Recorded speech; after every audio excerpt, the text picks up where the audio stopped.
This is the Six Figure Home Studio Podcast, episode 51. You're listening to the Six Figure Home Studio Podcast, the number one resource for running a profitable home recording studio. Now your hosts, Brian Hood and Chris Graham.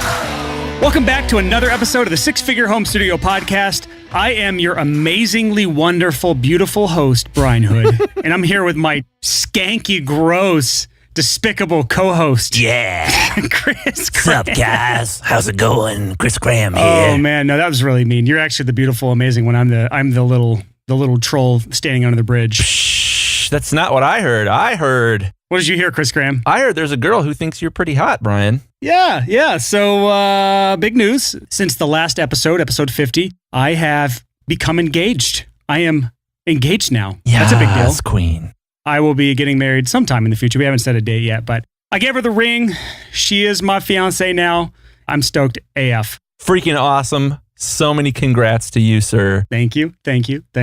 What a glorious time in your life. Yeah.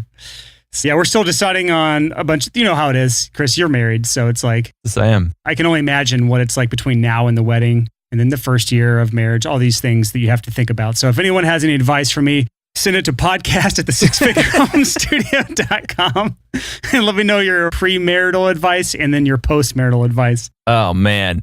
Well, dude, let me segue us from that. Yeah. This is a great opportunity for us to pose a question, and it's important for you to consider because you are an audio engineer.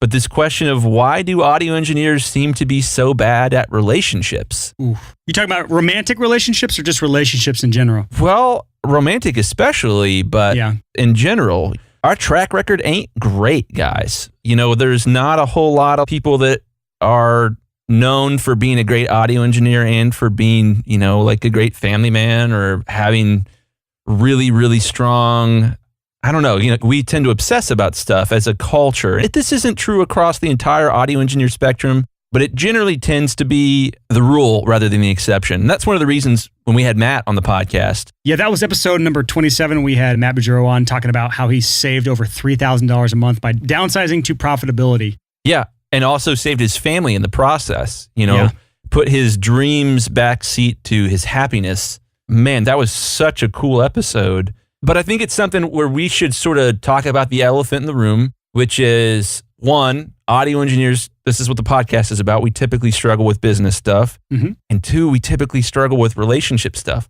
Now, we try to keep it just in business stuff, but the two are intertwined. Yeah. If you are not doing a great job in your relationships, your business is going to suffer. If you're not doing a good job in your business, a lot of times your relationships are going to suffer. So these are two really integrated issues, and it might be the main cause. It's tough to make a living as an audio engineer.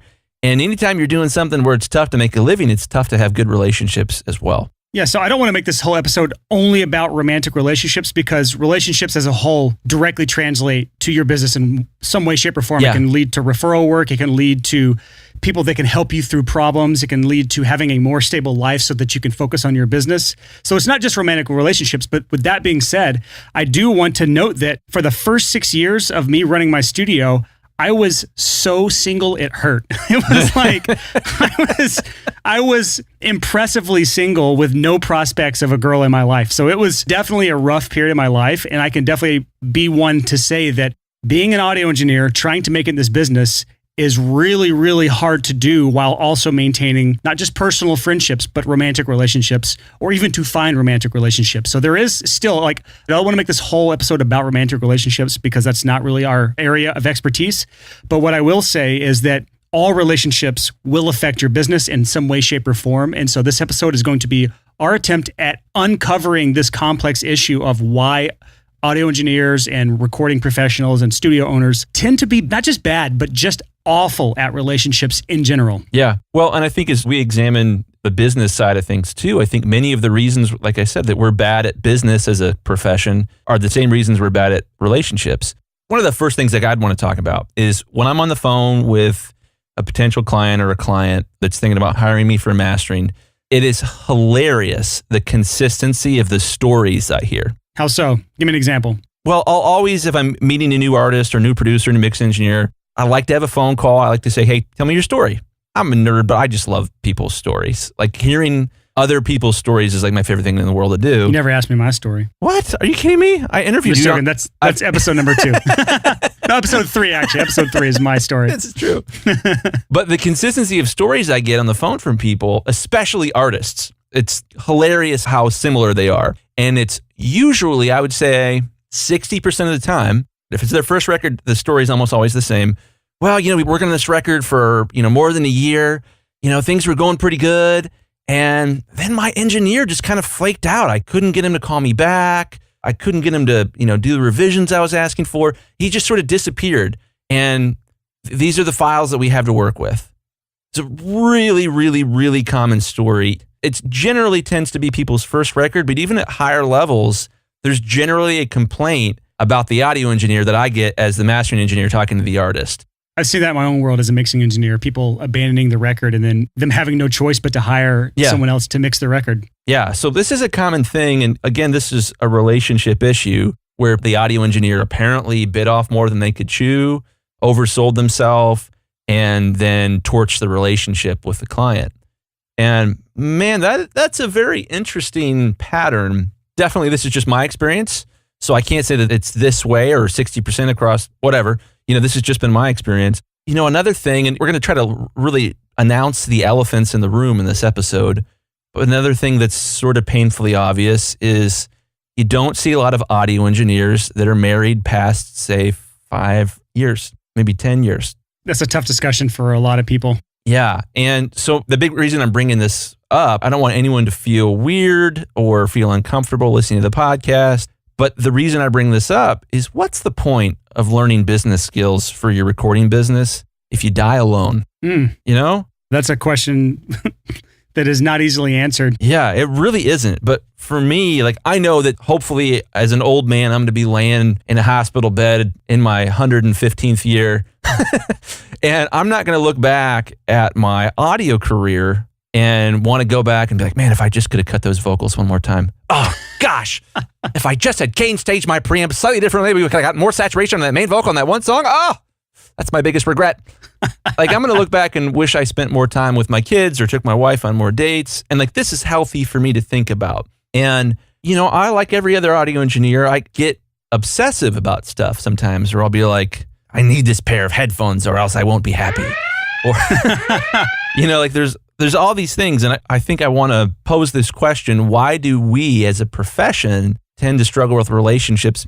Hopefully we can come up with some theories here to just sort of consider and hopefully be helpful. And here's the thing. Being successful in business, in my opinion, is totally holistic.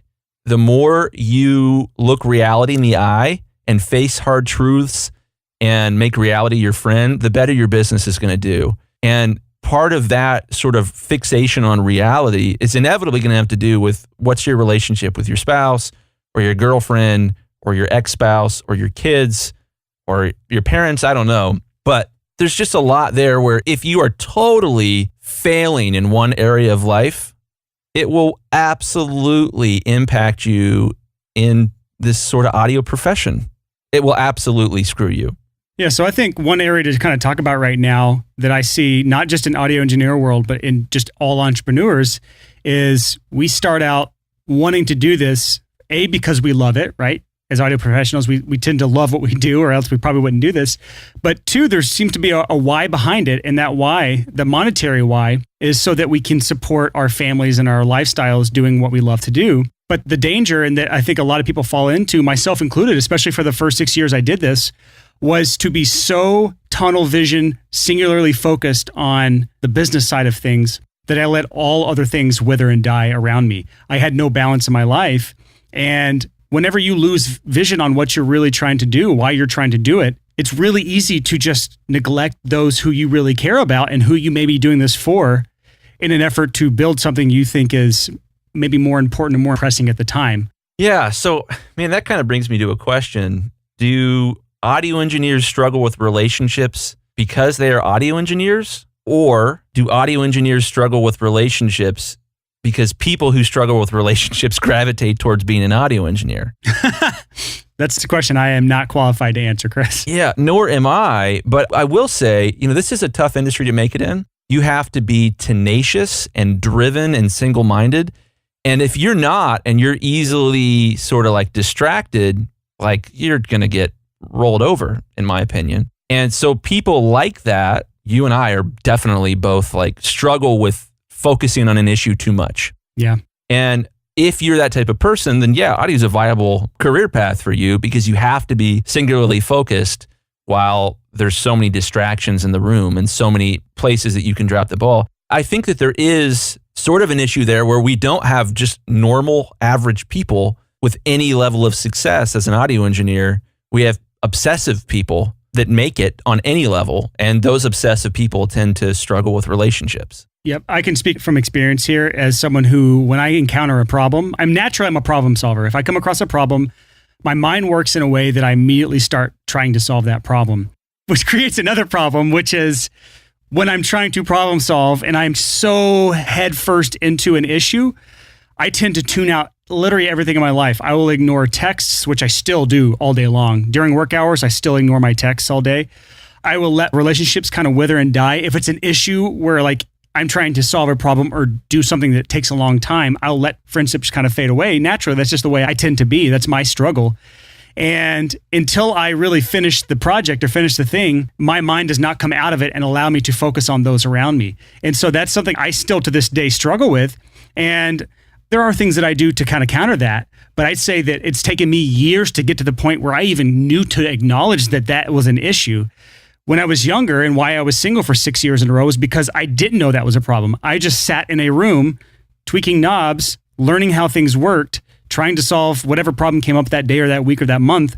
And because of that, the rest of my life tended to suffer. And if you go back and listen to my episode number 3, it really led to a really dark place in my life at the time until I started to dig my way out of that. And I think a lot of people can probably relate to that feeling of constantly being in your own little path, your own little blinded area, and being completely oblivious to the stuff surrounding you and the other issues in your life. And honestly, I see this not just in myself, but some other friends in my life where this is just a natural thing people tend to do is when you have problems in other areas of your life, you tend to gravitate towards the one thing you're good at or the one thing you love to do. And you use that as a coping mechanism. That's why workaholics are workaholics a lot of times as a coping mechanism for the other things going wrong in your life. Instead of addressing those things, it's easier to just focus on what you're good at and what you love to do. And that can cause so many problems in your life. And I'm not one to sit and like point the finger at people because I'm the same way, but it's definitely something to be aware of. And until you're aware of that problem, you're going to have a very tough time solving that problem. Yeah, that makes me think of two things. One is this problem solver idea that you brought up. I think that an audio engineer is at its core a problem solver. You are in a situation, you're trying to make something sound a certain way. There's no one-size-fits-all preset, as much as we wish there was, that you can just pull up and be like, oh, I'll just pull up the good vocals preset. The end. Like, that's not a thing. Well, that's how I master my songs. I just pull up the Isotope Ozone mastering preset and it's done. Well, I do the same thing, but I use the good vocals preset during mastering, and that's why my masters are superior. Nice. Cool. Good. Sorry to pull you out of what you were saying. No, you're fine. So this idea that we're obsessive problem solvers and that we lean on our strengths is fascinating. There's a really popular saying, not really, but semi-popular saying that I freaking love, and it is a hammer sees everything as a nail. And I just freaking love that. So as audio engineers, we typically believe like, oh, well, there's a relationship problem, so I'll just tweak some knobs and experiment until it's fixed. And speaking to my bros here, my dudes on the podcast, girls don't like that. They don't like it at all. So yeah, so this problem solver thing, I'm so guilty of this. And I don't know, that gives me pause to consider, well, so let me back up. Myself and my wife, we're a little weird as parents. In that no way. Yeah, we're homeschool. We don't eat like non-organic food. We're total hippies. No red food dye. Yeah. Fun fact, if you're a dad or a mom and your kid doesn't behave well sometimes, try removing red food dye. It's illegal in every first world country except the United States because it's poisonous.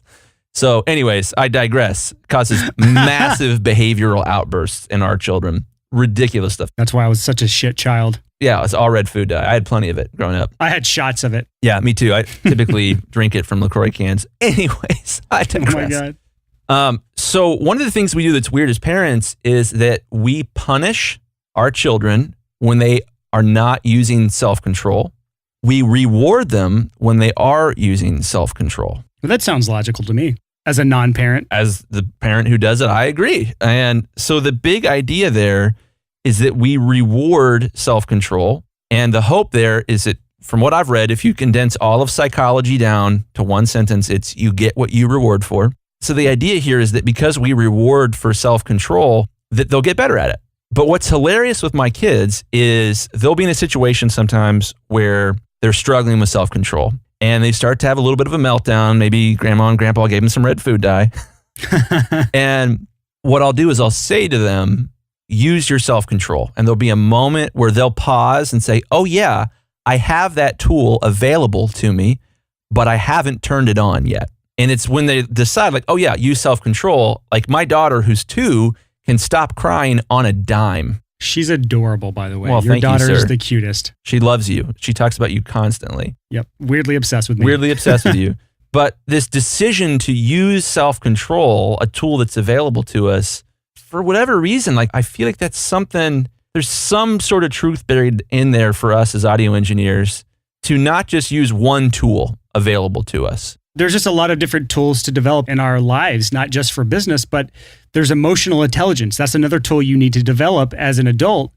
And until I saw counseling, until I went to a counselor and worked on it 5-6 years ago, or no, 3-4 years ago, I had really never done anything to work on that specific tool so that I could use it in the situations where maybe other sort of tools did not work well. That's a really great point. There's an awesome book called Emotional Intelligence. I read that book a couple years ago and it kind of rocked my world. I didn't love the book itself, but I loved the idea behind the book. And the idea is that you have an IQ, which measures your intelligence, and you have an EQ, which measures your emotional intelligence. And then you have a BQ, which is your business intelligence, which is what we work on here. There you go. Absolutely. I just made that up. BQ. Your BQ. It sounds like a type of hamburger. It's like Burger Queen or Burger something. Queen. I don't know. Yeah. That sounds so bad. God, no. Trademarked. So this emotional intelligence thing is so important because, in my opinion, most audio engineers tend to have low emotional intelligence and, more importantly, don't even know that emotional intelligence is a thing. So this is important for all of us as audio engineers that struggle with relationships, is to recognize that it is a skill. It is something you can be good at. And what the book goes into that's fascinating is they talk about, I don't know how accurate this is, but they claim that most successful people have a high IQ and a high EQ, but that when in doubt, success mostly comes from having a high EQ. You can have a huge EQ and a low IQ and still be pretty successful. You can have a huge IQ and a low EQ and be a complete failure. Yep. Just knowing that it exists is kind of the first step in understanding how to become better at something. It's just, I'm not an expert in emotional intelligence. I will still say I'm probably below average in the EQ spectrum. But at the same time, you know, my longest relationship before I started working on that was 8 months as an adult. And so to go from that to a 3+ year relationship, and now I'm engaged to be married, I'd say just working on that does go a long way towards not just friendships, which I've have so many more now than I ever had before. It also helps in romantic relationships. Yeah. I think this conversation of tools is a fascinating rabbit hole for us to go down. That if you are in the studio and you're trying to make a band sound good, and the only tool that you're using is EQ, even if you're the best EQ user in the world, you're going to struggle a little bit. Most of the time you're going to struggle unless you're really, really fast with fader automations. When you start to bring in compression, now you have 2 tools that are available to you that you can really start to craft a sound. When you get into creating space, you know, which I would say pan knobs, delay, and reverb, these are other tools that you can use to make the recording better as a whole. And I think one of the primary issues for us as audio engineers is that we don't recognize that in a relationship, having a high IQ, it isn't enough. It's like only using EQ. It's the same, daggone it, it's the same acronym. It's so confusing. Yeah. So it's like only using EQ to mix a song, when in fact you need your EQ, your compression, your reverb, your pan knobs, volume faders. Like there's all these different skills that you have to possess together to be able to get cohesion And this moment when suddenly your mix turns from a recording to some like virtual reality where you listen to it and you get goosebumps. It makes you feel like you're somewhere else. So, boy, I think that's an interesting kind of rabbit hole for us to explore, this idea of, I think many audio engineers, they don't choose to pick up this relationship tool, this EQ tool. And as a result, it comes back to this, a hammer sees everything as a nail. If you're an audio engineer, which is ultimately a problem solver, you probably look at things as, well, if I just tweak the knobs enough. It's all logical, in the box, if this, then that type thinking, which doesn't really jive well with most humans, especially creative types. Yeah. So, man, I'm like fascinated by this whole subject. I definitely don't claim to be any kind of expert. Obviously got a little experience here as a dad and as a husband, but well, maybe I do. I've been married almost 12 years, and that's, they say like in dog years, it's a different, in audio engineer years, that's like 57 years. It's a 50-year marriage. Yeah. Even just as I made that joke, I have to come and say no condemnation, no judgment here. It's true. One of my favorite phrases is, but for the grace of God, there go I. What does that mean for the layman? It means, well, I have not made that decision that other terrible person has made, but I'm not saying that if I weren't in their shoes, I wouldn't have made the exact same decision. But for the grace of God, I would make the same awful decision. And man, I was talking about that just yesterday with my wife. So we were talking about a friend of mine who's a musician. Well, honestly, ex-friend. Honestly, we haven't talked in years. We probably might not ever talk again. Musicians are similar to audio engineers in that they tend to burn through relationships pretty fast too. I would love to pick your brain on this, Brian. So I feel like there's some sort of synergy between musicians and audio engineers. We're obviously both making music. Audio engineers, I'm not saying I believe this is true, but the common sort of elephant in the room that a lot of musicians whisper behind their backs are, audio engineers are just failed musicians. There is this like belief amongst some musicians that it's like, I've never heard of that before. In my mind, I've only been around musicians that have upgraded to audio engineer, Well, that's certainly the perspective of an audio engineer.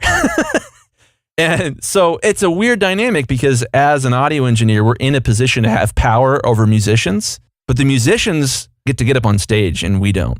And there's a weird dynamic there that I think can be a challenge for audio engineers when you are a producer, you're helping an artist, and then they get up on stage and all these girls are freaking out, or all these guys are crushing on the lead singer, or whatever it happens to be, that there's a weird dynamic there of being behind the glass, but not getting the sort of like accolades and props, if you will. So what are you saying with this? I don't know, man. I think that there is an elephant in the room, which is our job is fairly thankless as audio engineers. And the musicians, it's an incredibly potent and powerful thing to get up in front of people with a guitar or a microphone.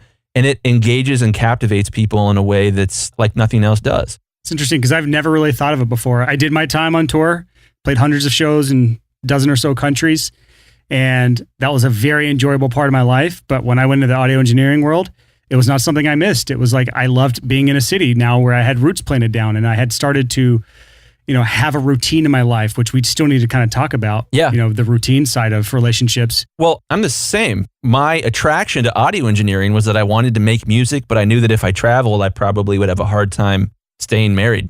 So it was really attractive to me to be like, well, I can still make music. I can still be creative. I would not be engaged right now if I were a traveling musician. I can promise you that. I don't envy that. We had a joke on tour, which was, if you're a man on tour and you get engaged, whenever you get married, you can either leave the band or your wife can join the band. There is no third option.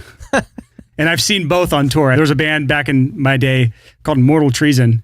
The vocalist was a very talented guy. It was a pretty good up-and-coming band. They were from the Nashville area back in the day in 2005, 6, 7. The vocalist got married. His wife joined the band as the keyboardist, and they continued to tour. It's genius. I've also seen plenty of people who left the band after they got married. Well, I think there's a whole interesting topic there to just look at. There's something about understanding the way that musicians are typically unhealthy emotionally that has something for us to learn as audio engineers and how we are typically unhealthy, because the two professions are intertwined. I don't know what that is. I wish I did. I know this probably feels like a little bit of a rambling episode. I think that the most important thing here, something you can take home with you and put in your back pocket, isn't to understand these things. You're not going to listen to a 40-minute podcast and suddenly have all this wisdom about relationships, because it's a lot more complicated than learning about running a business, frankly, I think. And the important thing there, I think, is to be wondering. It's to be aware that there are things in the room that work in complicated and mysterious ways that you don't understand,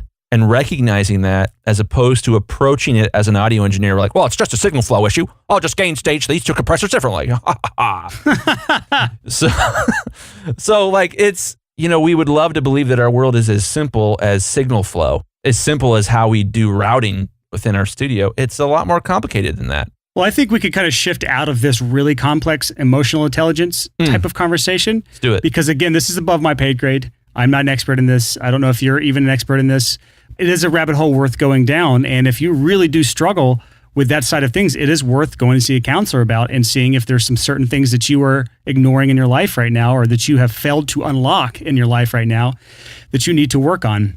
But an area I do think is something that we can all work on, that we can all be aware of, and we can all do something today on, is working on our routines around relationships. So I released a video on YouTube a couple weeks ago discussing sort of this topic, which I'll talk about more on that video in a second if you haven't watched it already. But the gist of it is, my life is built around routine and habit over motivation, because motivation ebbs and flows, it comes and goes, and I can be extremely motivated one day and then not give a damn the next day about certain things. But as long as I build a routine and a habit into my life, I essentially have forced myself to do things that I may or may not normally do. And so when we start talking about building and managing relationships in our life, you have to create some sort of routine and system and habit around those things that are important to you. And I use it all the time in business sense, but when it comes to relationships, there's a lot you can do to build relationships into your routine. One example, if you go back and watch that YouTube video at youtube.com/the6figure-home-studio, if you watch that video, I talk about 2 different apps that you can start using in your life, importing your friends into it, your contacts into it, and it will actually send pop-up reminders on your phone when it's time to follow up with someone in your life that you haven't talked to in weeks or months or however long you specify. And that helps those people that are like emerging acquaintances in your life, people that you had a good connection with, but you probably would never reach out and talk to again. That happens to me all the time, and it's something I really struggle with. So I found a way, it was through a couple apps I'm trying out, to build routine into my life and a system into my life that help me stay on top of those relationships so that they don't just fade away and die. We kind of touched on the beginning of this episode, although we didn't really touch on it as much as I probably should have, how important relationships are, not just emotionally, but for your business. Although I'd say both of those are equal importance to most people. It helps with getting more clients. It helps with referrals. It helps you mastermind with people in your industry who can help you solve problems. It can allow you to add value and enrich other people's lives. It can lead to friendships that you would have never had access to before. It can lead to mentors you would have never had access to before, all because you put systems and routines and habits into place that nurture those relationships actively instead of waiting for people to come to you. Because I don't know how you are, but I know personally, for the longest period of my life, probably the darkest period of my life, I would just wait for that text to come in. Hey, you want to come hang out? Hey, we're doing this. Do you want to come do this with us? Instead of actually being the person that arranged those things. And when you start building habit and routine into this, it gets a lot easier to manage these relationships in a systematic way. And that really does work well for our types of brains, the systematic, if this, then that type of brain. So I think there is a good marriage between the two, and you can do a lot of work even if you don't have a high emotional intelligence. So I think this is something worth addressing. Yeah, I think that's really cool. I think that there are opportunities for us to use the fact that we're so logic-minded as audio engineers, we're so technically minded as audio engineers, and that might not be everybody listening. You might be making a solid living or starting to make a solid living being the creative in the room and not touching any knobs. If you are, good for you. That's awesome. More power to you. Way more power to you. But I think if you are one of these people like Brian and I who see everything as a logical problem to solve, that's not necessarily a bad thing if you apply it correctly. And that's when I say that having a good EQ is a skill, that it's a tool that you need to develop. Are you talking about the graphical equalizer, or are you talking about the emotional intelligence with that EQ? The emotional intelligence with that EQ, sorry. So I'm appealing to that technician inside of us by calling it a skill. Oh, it's a skill? Oh, well, I'm going to be awesome at it. That's how. It's more complex than that. Yeah, it's more complex than that, but at least if you see it as something you can get better at. So case in point, changed my life. I read a blog post a about 2 years ago from Tim Ferriss. Side note, you don't really hear that term very often. You don't really hear that many people say that blog post changed my life, but I'm glad that you just said it. Well, it was from Tim Ferriss. So That's true. Okay, his blog posts are basically little books. He pointed out that falling asleep is a skill. And I, up until about 2 years ago, was absolutely horrendous at it. I would typically lay in bed for an hour or two each night, trying to calm my mind down. A nap was out of the question because... I'm not going to lie, I am amazing at that skill. I just turn over and fall asleep almost at a whim. I am getting there. I'm okay at it. But it wasn't until I saw it as a skill and engaged my nerdy technician, I must assimilate this skill into my body, like weirdness. So this is a healthy conversation to appeal to us as engineers, that's what we are, that this is a skill that we can possess. You can take a left-brained approach to a right-brained issue. I'd say the emotional intelligence side is more of a right-brain creative type, ethereal thinking type thing, something that I really struggle to even grasp and understand. But there are systems and processes and structured approaches to improving that skill of that very airy thing that's hard to grasp sometimes. Yeah. So case in point, here's an actual tactical piece of advice for that. If you are lucky enough to have found someone you love and you are struggling to balance your career with your relationship with them, you guys should sit down and you should talk about boundaries. And you should get a piece of paper out and you should write down rules, mutual rules, not her or him telling you what to do. You as a couple deciding what are the boundaries that you should respect. So one of those might be if you have to mix late, you'll mix on headphones after 11 p.m. or something like that. That you'll structure your day in a way where you're like, well, I'll do the type of work that I can do with headphones later at night so that I'm not like subwoofer,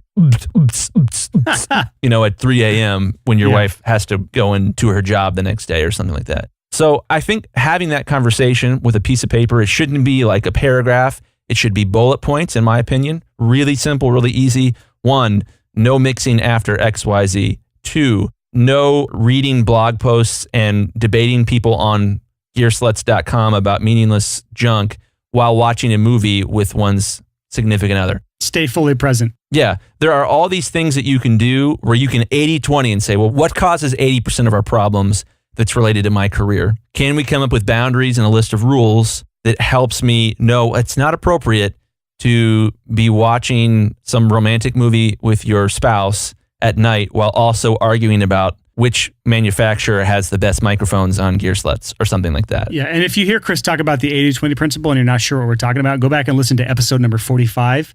It's called How Studio Owners Are Multiplying Their Income and Minimizing Their Headaches Using the 80-20 Principle. We go into depth with that. Long story short, it just says that 80% of the results come from 20% of the effort. So what are the 20% of the effort you can put into this specific thing we're talking about today that will generate 80% of the results? Yeah, and vice versa. What are the 20% of things that you do that cause 80% of your problems in your relationship? So, man, we're taking a really technician-minded focus on this, but in my opinion, this is one of the most effective things you can do. It's probably 2 or 3 or 4 things that are consistently happening between you and the person you're in a relationship with that are causing most of the stress, that are like, oh gosh, he's doing this again. It could be as easy as just putting your damn phone down when you're together. Yeah, totally. And so for us, my wife and I, we struggle with phone addiction for sure. So we go through phases where my wife won't have Instagram or I won't have Facebook. Or for me, I really struggle with news. I want to read the news. Which we just talked about after the episode we recorded last week. I was helping you solve that problem. And you did. I am pleased to say I'm using the Reddit app. I've never been into Reddit. I have always just thought it was like the weirdest, most... Well, just so you know, that I basically got you off of cocaine and put you on heroin is all I just did. Apparently. Yeah. But it's like I can decide the way that Reddit affects me. So like... That's true. It's more of a time waster than a emotion waster, which is what the news is doing to you. Yeah. So if I don't want to read about Supreme Court nominees in my news app, I don't have to. Yeah. So I don't get mad and fight about it with my wife. And yeah, so it's been really cool of like just that one little tweak of like, hey, there's a rule between us now that we don't read the news. Sounds terrible, but I've been doing this for years. I don't listen to the news. I don't watch the news. I don't read the news. If any big news happens that matters, it finds its way to me through the grapevine. And that's the way it's always been for the last 4 or 5 years. And that's the way I want to keep it. It keeps my mind so much more positive than the average person who's getting bombarded with CNN, constant negative news. If it's really important, President Donald Trump, he can send me a text message on my phone now. So I don't have to worry about anything. I don't need to read the read the news. Maybe you didn't see that in the news, Brian. Trump can text us now. So really, I honestly didn't hear that, but now it made it to me. That's good to know. Yeah. So you heard it here first. So just to kind of wrap this episode up, this was not meant to be an episode that solves your problems. Unfortunately, this was just meant to be a discussion. We had no bullet points we're going through here. Chris just said, hey, this is an episode we should probably do. It's a discussion we need to have. And I hope it brings up some points in your head that makes you think twice about the way you're approaching your life and your business. And if anything we said maybe spurs you to go see counseling or maybe to sit down with your significant other and have conversations, to me, those are all great points. Those are great things to happen. But there's no catch-all to this, unfortunately. And this is something we're all going to continue to fight with because I'm not naturally great at relationships. I am personable. I have quote-unquote people skills, but people skills does not necessarily equate to healthy relationships.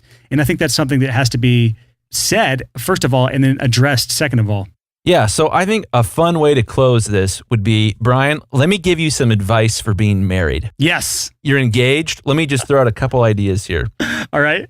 I would say, number one, for at least the first year of your marriage, disregard the opinions of all others, including family members. That's a bold statement, my friend. Yeah, so like unless they're giving you advice about how to be married, that's fine. But if it's like, are you going to be here for Christmas? Or, if all this pressure that gets put on you by people. Oh, ignore the pressure. Okay. Ignore all pressure. See, that's the thing. I'm great at that, but that's because I don't necessarily care what people think about me. Well, this is true, and we're similar in this regard. But yeah, we're both 8s on the Enneagram. Yes. A strong piece of advice there is just disregard others' expectations for you. You're allowed to be late at any point that you want in your first year of marriage. Same is true if you just had a kid. If your kid is 1 or under, you can be late, you can skip stuff, you can say no, and I think you should be entitled to feel guilt-free about that. No matter what it is, this idea of I'm putting my life first, I'm in this weird, tension-filled, turbulent time of trying to set the pace and set the tone for the rest of my life. So if I don't show up to a meeting and I'm 5 minutes late, because that's going to happen, you're going to be having a conversation with your spouse, and all of a sudden it's like, ooh, someone said something that hit a nerve. We need to talk about this. And that happens, and it's unpredictable. And it's the same with kids, is, you're in a situation where you're like, oh, I'm going to this thing. Oh, man, my kid hit their knee on the sidewalk. I need to hold them for 2 minutes. It's okay. So that would be my biggest piece of advice, is just, especially for that first year, just disregard all social expectations that others put on you and invest in that relationship with your spouse first and foremost. I can do that. That's easy for me, but Yeah. Here's another word of wisdom. So first and foremost is take a year off from expectations. Number 2 would be, you guys are going to fight. You're going to argue. And that's okay so long. No, we're not. We're perfect together. No, you're we never perfect. fight. That's awesome. So long as you take those fights and you have a take home from them, and you take the fight and you push it down into a brick. You make a brick out of the fight. Then you shit that brick out? No, you put that brick in the foundation of your marriage. And you say, you know what? We fought about policies on sharing the bed, or we fought about policies on whether or not you're home in time for dinner. That's such a left brain look on policies. It is. Yeah. It is. So have the fight, have the discussion, but have a take home from it. Push it down, make a brick, put it in the foundation of your marriage, and move on. And with every fight that you have, so long as you're actually hashing out something that you will use in the future, a policy that you will use in the future, your marriage will get better and better and better. The worst thing you can possibly do is have fights with no conclusion to them. That is so difficult because you're just going to have that fight again and again and again and again. So make a brick and then stick with it.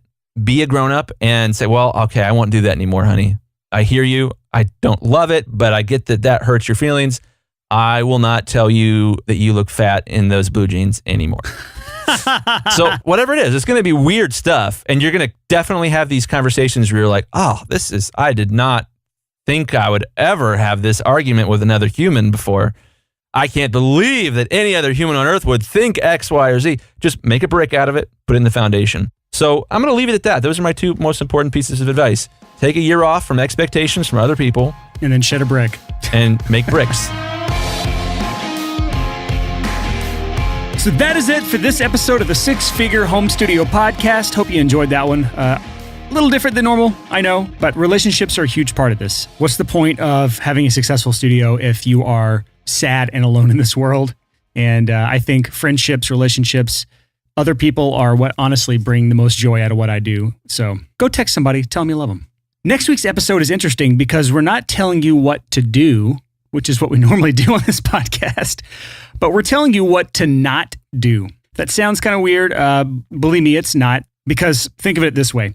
You can do everything in the world the right way. You can do everything we teach you on this podcast. You can do all the right things. You can check all the right boxes. But if you're also doing all the wrong things, then you can negate any good work you do. So next week, we'll be talking about the do not do list, the things you should not be doing. And I'm hoping it's going to be an eye-opener to a lot of you, because Chris actually has a physical do not do list that he reviews daily.